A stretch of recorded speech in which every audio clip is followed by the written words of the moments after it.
Good morning dear students. Human reproduction എന്ന ചാപ്റ്ററിലെ മൂന്നാമത്തെ ഭാഗമാണ് ഗമറ്റോജെനിസിസ്. എന്താണ് ഗമറ്റോജെനിസിസ് എന്ന് നോക്കാം. ഗമറ്റോജെനിസിസ് എന്നാൽ മെയിൽ റീപ്രൊഡക്റ്റീവ് സ്ട്രക്ചറിൽ നിന്നും മെയിൽ ഗമേറ്റും ഫീമെയിൽ റീപ്രൊഡക്റ്റീവ് സ്ട്രക്ചറിൽ നിന്നും ഫീമെയിൽ ഗമേറ്റ്സും ഉണ്ടാവുന്ന പ്രോസസ്സിനെ നമ്മൾ ഗമറ്റോജെനിസിസ് എന്ന് പറയുന്നു. അതായത് സെക്സ് സെൽസ് ഉണ്ടാവുന്ന പ്രോസസ്. ഇതെങ്ങനെയാണെന്ന് നോക്കാം. ഗമറ്റോജെനിസിസിന്റെ ഡെഫിനിഷൻ നോക്കൂ. It's the biological process by which cell undergo meiosis to form gametes. Cells മിയോസിസിന്റെ ഭാഗമായിട്ട് ഗമേറ്റ് ഉണ്ടാവുന്ന പ്രോസസ്സിനെയാണ് നമ്മൾ ഗമറ്റോജെനിസിസ് എന്ന് പറയുന്നത്. ഇതിന്റെ ഭാഗമായിട്ട് പ്രൈമറി സെക്സ് ഓർഗൻ ആയ ടെസ്റ്റിസിൽ നിന്നും സ്പേംസും ഓവറിൽ നിന്നും ഓവവും ഉണ്ടാവുന്നു. പ്രൈമറി സെക്സ് ഓർഗൻ ആയിട്ടുള്ള മെയിൽസിലെ പ്രൈമറി സെക്സ് ഓർഗൻ ആയിട്ടുള്ള ടെസ്റ്റിസിൽ നിന്നും സ്പേംസും ഫീമെയിൽ പ്രൈമറി സെക്സ് ഓർഗൻ ആയിട്ടുള്ള ഓവറിൽ നിന്നും ഓവവും ഉണ്ടാവുന്ന പ്രോസസ്സിനെയാണ് നമ്മൾ ഗമറ്റോജെനിസിസ് എന്ന് പറയുന്നത്. ഗമറ്റോജെനിസിസിലെ ആദ്യത്തെ ഭാഗമാണ് സ്പെർമാറ്റോജെനിസിസ് എന്നത്. അതായത് സ്പേംസ് ഉണ്ടാകുന്ന പ്രോസസ്, ബീജം ഉണ്ടാകുന്ന പ്രോസസ്സിനെയാണ് നമ്മൾ സ്പെർമാറ്റോജെനിസിസ് എന്ന് പറയുന്നത്. കുറച്ചധികം സ്റ്റെപ്പുകളിലൂടെയാണ് ഈ ഒരു പ്രോസസ് നടന്നുകൊണ്ടിരിക്കുന്നത്. ആൺകുട്ടികളിൽ പ്യൂബർട്ടി അറ്റൈൻ ചെയ്യുന്ന സമയത്താണ് സ്പെർമാറ്റോജെനിസിസ് സ്റ്റാർട്ട് ചെയ്യുന്നത്. ഇതിന്റെ ഭാഗമായിട്ട് ടെസ്റ്റിസിന്റെ അകത്തുള്ള സെമിനിഫറസ് ട്യൂബ്യൂളിന്റെ അകത്തുള്ള സ്പെർമാറ്റോഗോണിയ സെൽസ്, സ്പെഷ്യലൈസ്ഡ് സെൽസ് ആണ് സ്പെർമാറ്റോഗോണിയ സെൽസ്. സ്പെർമാറ്റോഗോണിയ സെൽസ് പലതരം ഹോർമോൺസിന്റെയും സഹായത്താൽ പതിയെ ഡെവലപ്പ് ചെയ്യാൻ തുടങ്ങുന്നു. ആ ഡെവലപ്മെന്റ് പ്രോസസ് രണ്ടു രീതിയിൽ ആണ് നടക്കുന്നത്. രണ്ടു രീതിയിലുള്ള സെൽ ഡിവിഷന്റെ ഭാഗമായിട്ട്. മൈറ്റോട്ടിക് ഡിവിഷനും മിയോട്ടിക് ഡിവിഷനും ഇതിൽ പെടുന്നു. മൈറ്റോട്ടിക് ഡിവിഷന്റെ പ്രത്യേകത എന്താണെന്ന് എല്ലാവർക്കും അറിയാം. ഒരു സെല്ലിൽ നിന്നും അതേപോലുള്ള മറ്റൊരു സെൽ ഉണ്ടാകുന്നതാണ് മൈറ്റോട്ടിക് ഡിവിഷൻ എന്നത്. എന്നാൽ മിയോട്ടിക് ഡിവിഷന്റെ പ്രത്യേകത ഒരു സെല്ലിൽ നിന്നും രണ്ട് സെല്ലുകൾ ഉണ്ടാകും. ഇവിടെ ക്രോമസോം നമ്പർ പകുതിയാകുന്നതും നമുക്ക് കാണാം.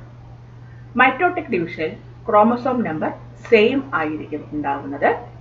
മിയോട്ടിക് ഡിവിഷനിൽ ക്രോമസോം നമ്പർ പകുതിയായി കുറയും. അതായത് റിഡക്ഷൻ ഡിവിഷൻ ആണ് മിയോട്ടിക് ഡിവിഷൻ. എന്നാൽ മൈറ്റോട്ടിക് ഡിവിഷനിൽ ക്രോമസോം നമ്പർ സെയിം തന്നെ ആയിരിക്കും. നമ്മുടെ ശരീരത്തിലെ മറ്റെല്ലാ കോശങ്ങളിലും ഉണ്ടാകുന്ന ഡിവിഷൻ മൈറ്റോട്ടിക് ഡിവിഷൻ ആണ്. ഗമേറ്റിക് സെൽസിൽ മാത്രമാണ് മിയോട്ടിക് ഡിവിഷൻ നടക്കുന്നത്. അതെപ്പോഴും ഓർത്തിരിക്കുക.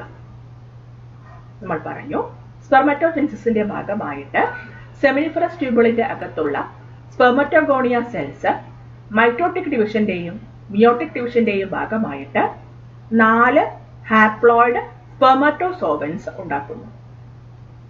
ഒരു സ്പെർമാറ്റോഗോണിയ സെൽസിൽ നിന്നും 4 സ്പെർമാറ്റിഡ്സ് അഥവാ സ്പേംസ് ഉണ്ടാകുന്ന പ്രോസസ്സാണ് സ്പെർമാറ്റോജെനിസിസ് എന്നത്. ഡീറ്റെയിൽഡ് ആയിട്ട് നമുക്ക് നോക്കാം. പ്യൂബർട്ടി അറ്റൈൻ ചെയ്യുന്ന സമയത്ത് സെമിനിഫറസ് ട്യൂബുളിന്റെ അകത്തുള്ള സ്പെർമാറ്റോഗോണിയ സെൽസ് മൈറ്റോട്ടിക് ഡിവിഷന്റെ ഭാഗമായിട്ട് പ്രൈമറി സ്പെർമാറ്റോസൈറ്റ് എന്ന് പറയുന്ന ഒരു റൗണ്ടഡ് സ്ട്രക്ചർ ആയിട്ട് മാറുന്നു. കുറച്ചുകൂടെ വലിപ്പം വയ്ക്കുന്നു. മൈറ്റോട്ടിക് ഡിവിഷന്റെ ഭാഗമായിട്ട് നമ്പർ ഓഫ് സെൽസ് ഡബിൾ ചെയ്യുകയാണ് ചെയ്യുന്നത്. ഒരു സെല്ലിൽ നിന്നും അടുത്തൊരു സെല്ല് കൂടെ ഉണ്ടാവുന്നു. ഇനി ഇപ്പോൾ ഇവിടെ ശ്രദ്ധിച്ചു നോക്കിയാൽ നിങ്ങൾക്ക് കാണാം ക്രോമസോം നമ്പർ വ്യത്യാസം വരുന്നില്ല. സ്പെർമാറ്റോഗോണിയ സെൽസിലും പ്രൈമറി സ്പെർമാറ്റോസൈറ്റ്സിലും 46 ക്രോമസോംസ് തന്നെയാണ് കാണുന്നത്. അടുത്തതായിട്ട് ഈ പ്രൈമറി സ്പെർമാറ്റോസൈറ്റ് ആദ്യത്തെ മിയോട്ടിക് ഡിവിഷൻ ഉണ്ടാകും. പ്രൈമറി സ്പെർമാറ്റോസൈറ്റ് ആദ്യത്തെ മിയോട്ടിക് ഡിവിഷന് ഭാഗമാവുകയും ഇതൊരു റിഡക്ഷൻ ഡിവിഷൻ ആയതിനാൽ പ്രൈമറി സ്പെർമാറ്റോസൈറ്റിൽ നിന്നും 2 സെക്കൻഡറി സ്പെർമാറ്റോസൈറ്റുകൾ ഉണ്ടാകുന്നു. പ്രൈമറി സ്പെർമാറ്റോസൈറ്റിൽ നിന്നും 2 സെക്കൻഡറി സ്പെർമാറ്റോസൈറ്റുകൾ ഉണ്ടാകുന്നു. ഓരോന്നിലും 23 വീതമാണ് ക്രോമസോമുകളുടെ എണ്ണം. അതിനുശേഷം രണ്ടാമത്തെ മിയോട്ടിക് ഡിവിഷൻ ഉണ്ടാകുന്നു. ഇവിടെ നിലവിലുള്ള സെക്കൻഡറി സ്പെർമാറ്റോസൈറ്റുകൾ 2 സെക്കൻഡറി സ്പെർമാറ്റോസൈറ്റുകൾ ഉണ്ടാകുന്നു. ഓരോ സെക്കൻഡറി സ്പെർമാറ്റോസൈറ്റിൽ നിന്നും വീണ്ടും 2 സ്പെർമാറ്റിഡുകൾ ഉണ്ടാകുന്നു. ഇവിടെ ശ്രദ്ധിക്കേണ്ട ഒരു കാര്യം, മിയോട്ടിക് ഡിവിഷൻ ആണെങ്കിലും റിഡക്ഷൻ ഡിവിഷൻ ആകുന്നില്ല. അതായത് ക്രോമസോമിന്റെ എണ്ണം കുറയുന്നില്ല. 23 എണ്ണത്തിൽ നിന്നും 23 എണ്ണമുള്ള 2 എണ്ണം തന്നെയാണ് ഉണ്ടാവുന്നത്. ആദ്യത്തെ മിയോട്ടിക് ഡിവിഷൻ റിഡക്ഷൻ ഡിവിഷനും രണ്ടാമത്തെ മിയോട്ടിക് ഡിവിഷൻ റിഡക്ഷൻ ഡിവിഷൻ അല്ല, ജസ്റ്റ് ഡിവിഷൻ തന്നെയാണ്. ജസ്റ്റ് ഡിവിഷൻ മാത്രം ആണ്. ആയതിനാൽ രണ്ടാമത്തെ മിയോട്ടിക് ഡിവിഷനിൽ ക്രോമസോമിന്റെ എണ്ണത്തിൽ കുറവ് വരുന്നില്ല, അല്ലെങ്കിൽ പകുതിയാകുന്നില്ല. സ്പെർമാറ്റിഡ്സ് ആണ് ഇപ്പോൾ ഉണ്ടായിരിക്കുന്നത്. ഈ സ്പെർമാറ്റിഡ്സ് ഡിഫറൻസിയേഷനും ട്രാൻസ്ഫോർമേഷന്റെയും ഭാഗമായിട്ട് സ്പെരിക്കൽ ഷേപ്പിലുള്ള സ്പെർമാറ്റിഡ്സ് സ്പേംസ് അല്ലെങ്കിൽ സ്പെർമാറ്റോസോവ ആയി മാറുന്നു. ഈ ഒരു പ്രോസസ്സാണ് സ്പെർമിയേഷൻ എന്ന് പറയുന്നത്. ഇത്രയുമാണ് സ്പെർമാറ്റോജെനിസിസ്. നമുക്ക് ചിത്രം കൂടെ കണ്ടു നോക്കാം.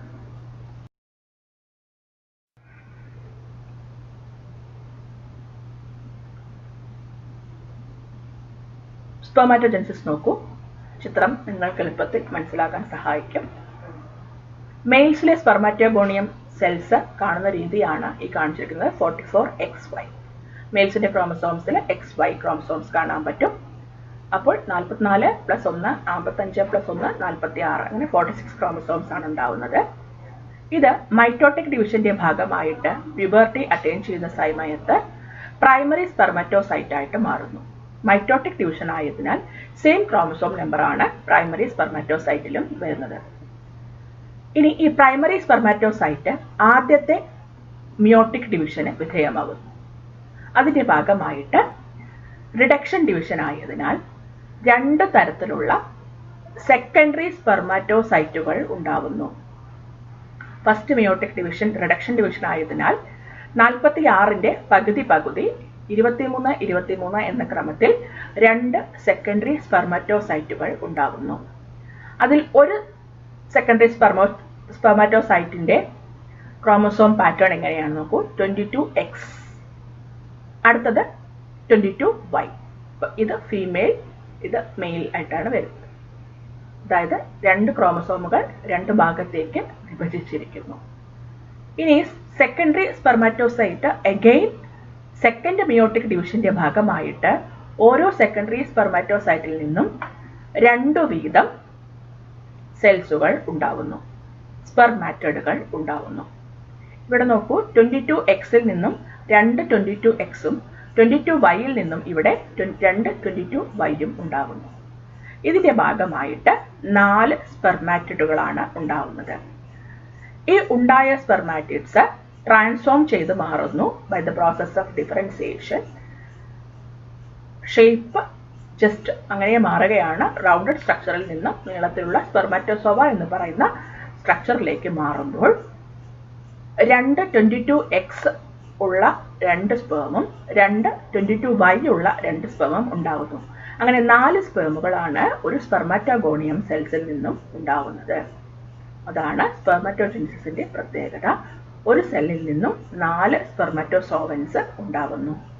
ഇതിൽ 22X ഊഗോണിയമായിട്ട് ഫെർട്ടിലൈസ് ചെയ്യുമ്പോൾ ഫീമെയിലും 22Y 22Xുമായിട്ട് ഓവുമായിട്ട് ഫ്യൂസ് ചെയ്യുന്ന സമയത്ത് Xും Yയും ആണെങ്കിൽ മെയിലും Xും ആണെങ്കിൽ ഫീമെയിൽ ആണ് ഉണ്ടാകുന്നത്. ഇത്രയുമാണ് സ്പെർമാറ്റോജെനിസിസ്. സ്പെർമാറ്റോയിഡ്സിൽ നിന്നും സ്പെർമാറ്റോസോവ ആയി മാറുന്ന പ്രോസസ്സിനെയാണ് നമ്മൾ സ്പെർമിയോജെനിസിസ് എന്ന് പറയുന്നത്. Process of transformation of spermatids to spermatozoa. സ്പെർമാറ്റിഡ്സിൽ നിന്നും, സ്പെർമാറ്റിഡ്സ് എന്ന് പറയുന്നത് ഓവൽ അല്ലെങ്കിൽ സ്പെറിക്കൽ സ്ട്രക്ചർ ആണെങ്കിൽ സ്പേംസ് നമുക്ക് എല്ലാവർക്കും അറിയുന്ന പോലെ തന്നെ സ്ട്രക്ചർ വ്യത്യാസം വരുന്നുണ്ട്. അതിനെയാണ് നമ്മൾ സ്പെർമിയോജെനിസിസ് എന്ന് പറയുന്നത്. സ്പെർമാറ്റിഡ്സിൽ നിന്നും സ്പെർമാറ്റോസോവ ഉണ്ടാവുന്ന പ്രോസസ്സിനെയാണ് സ്പെർമിയോജെനിസിസ് എന്ന് പറയുന്നത്. സ്പെർമിയോജെനിസിന്റെ ഭാഗമായിട്ട് സ്പേമിന്റെ ഹെഡ് സെർട്ടോളൈ സെല്ലിന്റെ അകത്ത് എംബൾഡ് ചെയ്തിരിക്കുന്ന അല്ലെങ്കിൽ അകത്തേക്ക് കയറിയിരിക്കുന്ന രീതിയിലാണ് കാണപ്പെടുന്നത്. അതിനുശേഷം പതുക്കെ ന്യൂട്രിയന്റ് ഒക്കെ അവൈലബിൾ ആയതിനു ശേഷം സെമിനിഫറസ് ട്യൂബുകളിൽ നിന്നും പുറത്തേക്ക് സ്പേംസ് പുറത്തേക്ക് വരും. അതിനെയാണ് നമ്മൾ സ്പെർമിയേഷൻ എന്ന് പറയുന്നത്. സ്പെർമാറ്റോജെനിസിസിന്റെ ഭാഗമായിട്ടുണ്ടായിരുന്ന സ്പേംസ് സെമിനിഫറസ് ട്യൂബുകളിൽ നിന്നും പുറത്തേക്ക് വരുന്ന പ്രോസസ്സിനെയാണ് നമ്മൾ സ്പെർമിയേഷൻ എന്ന് പറയുന്നത്. ഇനി സ്പെർമാറ്റോജെനിസിസിന് സഹായിക്കുന്ന ഹോർമോണുകൾ എന്തെല്ലാമാണെന്നാണ് ഇവിടെ പറയാൻ പോകുന്നത്. പ്രധാനമായും 4 രീതിയിലാണ് ഹോർമോൺസിന്റെ ഫംഗ്ഷൻ വരുന്നത്. സ്പെർമാറ്റോജെനിസിസ് തുടങ്ങുവാനായിട്ട് പ്യൂബർട്ടി അറ്റൈൻ ചെയ്യുന്ന സമയത്ത് ആവശ്യത്തിന് ആയിട്ട് ഗൊണാഡോട്രോപ്പിൻ റിലീസിംഗ് ഹോർമോൺ റിലീസ് ചെയ്യുന്നു. ഗൊണാഡോട്രോപ്പിൻ റിലീസിംഗ് ഹോർമോൺ ആണ് സ്പെർമാറ്റോജെനിസിസിന് സഹായിക്കുന്ന ഹോർമോൺ. പ്യൂബർട്ടി അറ്റൈൻ ചെയ്യുന്ന സമയത്താണ് ഗൊണാഡോട്രോപ്പിൻ റിലീസിംഗ് ഹോർമോണിന്റെ സെക്രീഷൻ ധാരാളമായി കാണുന്നത്. ഈ ഗൊണാഡോട്രോപ്പിൻ റിലീസിംഗ് ഹോർമോൺ സെക്രീറ്റ് ചെയ്യുന്നത് പിറ്റ്യൂട്ടറി ഗ്രന്ഥിയിൽ ആക്ട് ചെയ്യുകയും 2 ഗൊണാഡോട്രോപ്പിൻസിനെ അത് ആക്ടിവേറ്റ് ചെയ്യുകയും ചെയ്യുന്നു അല്ലെങ്കിൽ സ്റ്റിമുലേറ്റ് ചെയ്യുകയും ചെയ്യുന്നു. ഇതിന്റെ ഭാഗമായിട്ട് ലൂട്ടനൈസിംഗ് ഹോർമോണും ഫോളിക്കിൾ സ്റ്റിമുലേറ്റിംഗ് ഹോർമോണും LH ഉം FSH, ലൂട്ടനൈസിംഗ് ഹോർമോണും ഫോളിക്കിൾ സ്റ്റിമുലേറ്റിംഗ് ഹോർമോണും സ്റ്റിമുലേറ്റ് ചെയ്യപ്പെടുകയും ലൂട്ടനൈസിംഗ് ഹോർമോൺ ടെസ്റ്റിസിന്റെ അകത്തുള്ള ലേഡിക് സെല്ലിനെ സ്റ്റിമുലേറ്റ് ചെയ്യുകയും ആൻഡ്രോജനെ ഉണ്ടാക്കുകയും ചെയ്യുന്നു. മെയിൽ സെക്സ് ഹോർമോൺ ആണ് ആൻഡ്രോജൻ എന്നത്. ആൻഡ്രോജൻ സ്പെർമാറ്റോജെനിസിസിനെ സപ്പോർട്ട് ചെയ്യുന്നു. ലൂട്ടനൈസിംഗ് ഹോർമോൺ ലേഡിക് സെല്ലിനെ ആക്ടിവേറ്റ് ചെയ്ത് സ്റ്റിമുലേറ്റ് ചെയ്ത് ആൻഡ്രോജൻ ഉൽപ്പാദിപ്പിക്കുമ്പോൾ ഫോളിക്കിൾ സ്റ്റിമുലേറ്റിംഗ് ഹോർമോൺ സെർട്ടോളൈ സെല്ലിനെയാണ് ആക്ടിവേറ്റ് ചെയ്യുന്നത് അല്ലെങ്കിൽ സ്റ്റിമുലേറ്റ് ചെയ്യുന്നത്. ഇത് സ്പെർമാറ്റോജെനിസിസിനും സ്പെർമിയോജെനിസിസിനും ഒരേപോലെ സഹായിക്കുന്നു. അപ്പോൾ ഗൊണാഡോട്രോപ്പിൻ റിലീസിംഗ് ഹോർമോൺ GnRH ആണ് ഏറ്റവും ആദ്യം പ്യൂബർട്ടി അറ്റൈൻ ചെയ്യുന്ന സമയത്ത് ആക്റ്റീവ് ആകുന്നത്, സെക്രീറ്റ് ചെയ്യുന്നത്. ഇത് പിറ്റ്യൂട്ടറി ഹോർമോൺ ആയിട്ടുള്ള ലൂട്ടനൈസിംഗ് ഹോർമോണിനെയും ഫോളിക്കിൾ സ്റ്റിമുലേറ്റിംഗ് ഹോർമോണിനെയും സെക്രീറ്റ് ചെയ്യാൻ പ്രേരിപ്പിക്കുകയും ലൂട്ടനൈസിംഗ് ഹോർമോൺ ലേഡിക് സെല്ലിൽ ആക്ടിവേറ്റ് ചെയ്ത് ആൻഡ്രോജൻ ഉൽപ്പാദിപ്പിക്കുകയും സ്പെർമാറ്റോജെനിസിസിനെ സഹായിക്കുകയും ചെയ്യുമ്പോൾ ഫോളിക്കിൾ സ്റ്റിമുലേറ്റിംഗ് ഹോർമോൺ സെർട്ടോളൈ സെൽസിനെ ആക്ടിവേറ്റ് ചെയ്ത് സ്പെർമിയോജെനിസിസിനെ സഹായിക്കുന്നു.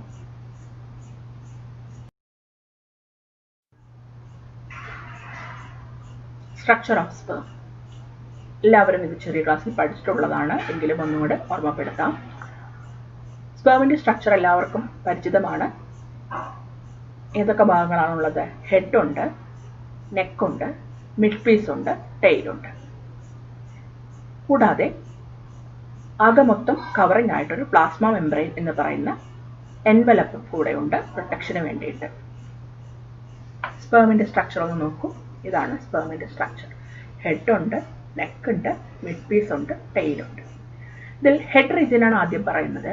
ഹെഡ് റീജിയന്റെ പ്രത്യേകത, ഇവിടെ ന്യൂക്ലിയസ് നമുക്ക് കാണാം. ന്യൂക്ലിയസിനകത്താണ് ക്രോമസോം മെറ്റീരിയൽസ് നമുക്ക് കാണാൻ പറ്റുക. കൂടാതെ ഹെഡിന്റെ തൊട്ട് മുൻവശത്തായിട്ട് ആക്രോസോം എന്ന് പറയുന്ന ഒരു ക്യാപ് റീജിയൻ കാണാൻ പറ്റും. ഈ ആക്രോസോമിൽ ധാരാളം എൻസൈംസ് ഉണ്ട്. ഇത് ഫെർട്ടിലൈസേഷന്റെ സമയത്ത് ഓവത്തിന്റെ അകത്തേക്ക് സ്പേംസിലുള്ള ക്രോമസോം മെറ്റീരിയലിനെ കടത്തിവിടാൻ ഈ ആക്രോസോം ആണ് സഹായിക്കുന്നത്. ആക്രോസോമൽ റിയാക്ഷന്റെ ഭാഗമായിട്ടാണ് ഓവത്തിനകത്തേക്ക് സ്പേംസിന് കടക്കാൻ പറ്റുന്നത്. ഇപ്പൊ ഹെഡ് റീജിയനിൽ ഇത്രയാണുള്ളത്. ഒരു ഹാപ്ലോയിഡ് ന്യൂക്ലിയസ് ഉണ്ട്. അത് ഏതൊക്കെയാകാം? ഒന്നല്ലെങ്കിൽ എക്സ് ആവാം, അല്ലെങ്കിൽ വൈ ആവാം. എക്സ് ക്രോമസോം ഉള്ളതാവാം, വൈ ക്രോമസോം ഉള്ളതും ആവാം അല്ലെ. 22X ആവാം, 22Y ആകാം. അപ്പോൾ ഹെഡിൽ ഒരു ഹാപ്ലോയിഡ് ന്യൂക്ലിയസ് ഉണ്ട്. അതിന്റെ ഏറ്റവും മുൻവശത്തായിട്ട് ഒരു കാപ്ലൈക് സ്ട്രക്ചർ ഉണ്ട്, ആക്രോസോം. ഇത് ഫെർട്ടിലൈസേഷന്റെ സമയത്ത് ഓവത്തിനകത്തേക്ക് സ്പേംസിന് കിടക്കാൻ സഹായിക്കുന്നു. ഇനി നെക്ക് റീജിയൻ ജസ്റ്റ് ഒരു പോർഷൻ ആണ്. അതിന് തൊട്ട് താഴത്തായിട്ട് മിഡ് പീസ് ആണ് ഉള്ളത്. മിഡ് പീസിന്റെ പ്രത്യേകത, ഇവിടെ മൈറ്റോകോൺട്രിയ കാണാൻ പറ്റും. മൈറ്റോകോൺട്രിയ എന്തിനാണെന്ന് വെച്ചാൽ സ്പേംസിന് ആവശ്യമായിട്ടുള്ള ഊർജം, അല്ലെങ്കിൽ സ്പേംസ് പതുക്കെ തുടങ്ങി തുടിച്ചാണ് പോകുന്നത്. അതിനാവശ്യമായിട്ടുള്ള ഊർജം കൊടുക്കുക എന്നതാണ്, സ്പേമിന്റെ മോട്ടിലിറ്റിയെ സഹായിക്കുക എന്നതാണ് മൈറ്റോകോൺട്രിയയുടെ ഫംഗ്ഷൻ. ഒരു പവർ ഹൗസ് തന്നെയാണ് മൈറ്റോകോൺട്രിയ എന്ന് പറയുന്നത്. സ്പേംസിന്റെ മോട്ടിലിറ്റിക്ക് അത്യാവശ്യമാണ് മിഡിൽ പീസിലുള്ള മൈറ്റോകോൺട്രിയ എന്ന് പറയുന്നത്. പിന്നെ അടുത്ത ഭാഗമാണ് ടെയില്. ഇത് എളുപ്പത്തിലുള്ള മൂവ്മെന്റിന് സഹായിക്കും. ഇത്രയുമാണ് structure of sperm. Normal count എപ്പോഴും വളരെ ഇമ്പോർട്ടൻ്റ് ആണ്, നല്ല രീതിയിലുള്ള ഫെർട്ടിലിറ്റി എൻഷുർ ചെയ്യുന്നതിനായിട്ട്. ഒരു സമയം ഹ്യൂമൻ മെയിൽസ് ഇജാക്കുലേറ്റ് ചെയ്യുന്നത് പുറത്തേക്ക് വരുന്ന സ്പേമിന്റെ അളവെന്ന് പറയുന്നത്, സ്പേമല്ല സെമന്റെ അളവെന്ന് പറയുന്നത്, അതിൽ 200 മുതൽ 300 മില്യൺ സ്പേംസ് ഉണ്ടാവും. ഒരു സമയം ഇജാക്കുലേറ്റ് ചെയ്യുന്ന സമയത്ത് 200 മുതൽ 300 മില്യൺ സ്പേംസ് നമുക്കതിൽ കാണാൻ പറ്റും സെമനിൽ. ഇതിൽ ഒരു നോർമൽ ഫെർട്ടിലിറ്റി റേറ്റ് അഷ്വർ ചെയ്യാനായിട്ട് 60% സ്പേംസിന് നല്ല രീതിയിലുള്ള മോട്ടിലിറ്റി, നല്ല ഷേപ്പ് ഒക്കെ ഉണ്ടെങ്കിൽ മാത്രമേ നല്ല രീതിയിലുള്ളൊരു ഫെർട്ടിലൈസേഷൻ നമുക്ക് ഉറപ്പുവരുത്താൻ പറ്റുകയുള്ളൂ. നല്ല വിഗറസ് മോട്ടിലിറ്റിയും അതായത് നല്ല രീതിയിൽ മൂവ് ചെയ്യാൻ കഴിയുന്ന സ്പേംസും 40% ഉണ്ടാവണം. എന്നാൽ മാത്രമേ ഫെർട്ടിലിറ്റി അഷ്വർ ചെയ്യാൻ നമുക്ക് പറ്റുകയുള്ളൂ. അടുത്തതായിട്ട് ട്രാൻസ്പോർട്ട് ഓഫ് സ്പേംസ്. നിലവിൽ ഇപ്പോൾ സ്പേംസിലൂടെയാണ് കാണുന്നത്. സെമിനിഫറസ് ട്യൂബുളിന്റെ അകത്ത് ഫുള്ളി മെച്യൂർഡ് ആയിട്ട് റെഡി ആയിട്ടിരിക്കുകയാണ്. ഇനി ഇതിന് എന്ത് ചെയ്യണം? സെമിനിഫറസ് ട്യൂബുകളിൽ നിന്നും പുറത്തേക്ക് കൊണ്ടുവരണം അല്ലേ. ഇതിനായിട്ട് ധാരാളം അക്സസറി ഡക്ട്സും അക്സസറി ഗ്ലാൻഡ്സും ഉണ്ട്. അക്സസറി ഡക്ട്സും അക്സസറി ഗ്ലാൻഡ്സിന്റെ സെക്രീഷനും കൂടി ചേർന്നിട്ടാണ് ട്രാൻസ്പോർട്ടേഷൻ ഓഫ് സ്പേം നടക്കുന്നത്. ഇതിന്റെ ഭാഗമായിട്ട് എന്തൊക്കെയാണ് നടക്കുന്നതെന്ന് നോക്കാം. അക്സസറി സെക്ഷൽ ഡക്ട്സ് ആയിട്ടുള്ള rete testis, vasa efferentia, epididymis, vas deferens, urethral meatus എന്നിവയാണ് ഉള്ളത്. ഈ അക്സസറി ഡക്ട്സിലൂടെ എങ്ങനെ സ്പേംസ് സഞ്ചരിക്കുന്നു എന്ന് നോക്കാം. ചിത്രത്തിൽ ശ്രദ്ധിച്ചു നോക്കുക. നിലവിൽ സെമിനിഫറസ് ട്യൂബുളിന്റെ അകത്ത് സ്പേംസ് റെഡി ആയിട്ടുണ്ട്. ഇതിൽ നിന്നും റീഡ് ടെസ്റ്റിസിലൂടെ, ഇവിടെ നോക്കൂ, റീഡ് ടെസ്റ്റിസിലൂടെ പതുക്കെ സ്പേംസ് പുറത്തേക്ക് ക്യാരി ചെയ്ത് കൊണ്ടുവരും. ഇതിന്റെ ഭാഗമായിട്ട് വാസ ഇഫറൻഷ്യയിൽ എത്തുകയും വാസ ഇഫറൻഷ്യയിൽ നിന്നും എപ്പിഡിഡൈമിസ് വഴി പതിയെ സ്പേംസ് താഴേക്ക് വരുന്നു. വന്ന് വാസ് ഡെഫറൻസ് എത്തുന്ന സമയത്ത് സെമിനൽ വെസിക്കിൾസിന്റെ ഡക്റ്റ് വാസ് ഡെഫറൻസിലേക്ക് തുറക്കുന്നു. ഇതിന്റെ ഭാഗമായിട്ട് വാസ് ഡെഫറൻസിലേക്ക് സെമിനൽ വെസിക്കിളുടെ സെക്രീഷൻസ്, ഫ്ലൂയിഡ് സെക്രീഷൻസ് കൂടി ചേർന്ന് സ്പേംസും വാട്ടറി സെക്രീഷൻസ് ആയിട്ടുള്ള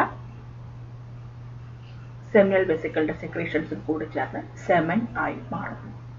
ഇത് യൂറിത്ര വഴി യൂറിത്രൽ മിയേറ്റസിലേക്ക് പെനിസിലൂടെ പുറത്തേക്ക് വരികയാണ് ചെയ്യുന്നത്. അപ്പോൾ സെമിനിഫറസ് ട്യൂബുളിന്റെ അകത്തുണ്ടായിരിക്കുന്ന സ്പേംസ് ആദ്യം റീഡ് ടെസ്റ്റിസിലെത്തുന്നു, പിന്നീട് വാസ ഡിഫറൻഷ്യലേക്ക് എത്തുന്നു, അതിനുശേഷം എപ്പിഡിഡൈമിസിലെത്തുന്നു, വാസ് ഡെഫറൻസിൽ എത്തുന്നു. വാസ് ഡിഫറൻസിൽ സെമിനൽ വെസിക്കിളുടെയും പ്രോസ്റ്റേറ്റിന്റെയും സെക്രീഷൻസുമായി കൂടി ചേർന്ന് സെമനായി മാറുകയും യൂറിത്രയിലൂടെ പെനിസിലൂടെ യൂറിത്രൽ മിയേറ്റസിലൂടെ പുറത്തേക്ക് വരികയുമാണ് ചെയ്യുന്നത്. ഇങ്ങനെയാണ് സ്പേംസിന്റെ ട്രാൻസ്പോർട്ടേഷൻ എന്ന് പറയുന്നത്. സെമിനൽ വെസിക്കിൾസിന്റെയും പ്രോസ്ട്രേറ്റിന്റെയും സെക്രീഷൻസ് അത്യാവശ്യമാണ് സ്പേംസിന്റെ മോട്ടിലിറ്റിക്കും മെച്ചുറേഷനും. സെമിനൽ പ്ലാസ്മയും സെമിനൽ വെസിക്കിളുടെ സെക്രീഷനാണ് സെമിനൽ പ്ലാസ്മയും സ്പേംസും കൂടി ചേർന്നിട്ടാണ് സെമൻ എന്ന് പറയുന്ന ഒരു ലിക്വിഡ് സബ്സ്റ്റൻസ് ആയിട്ട് മാറുന്നത്. ഇത് സ്പേംസിന് മോട്ടിലിറ്റിക്ക് വളരെയധികം അത്യാവശ്യമാണ്. Function of male sex accessory ducts and glands are maintained by the testicular hormone androgen. Accessory ductsന്റെയും accessory glandsന്റെയും ഫങ്ഷൻസ് എല്ലാം തന്നെ കൺട്രോൾ ചെയ്യുന്നത് ടെസ്റ്റിക്കുലർ ഹോർമോണായിട്ടുള്ള ആൻഡ്രോജൻ ആണ് എന്നത് എപ്പോഴും ഓർത്തു വയ്ക്കുക. ഇപ്പോൾ നിലവിൽ സ്പേംസ് ഉണ്ടായി മെച്യൂറായി പുറത്തേക്ക് വന്ന് റെഡിയായിരിക്കുന്നു. ഇത്രയുമാണ് spermatogenesis, structure of sperm and spermന്റെ ട്രാൻസ്പോർട്ടേഷൻ. മനസ്സിലായിട്ടുണ്ടാവുമെന്ന് വിശ്വസിക്കുന്നു. നിർത്തുന്നു. വീണ്ടും കാണും. Thank U.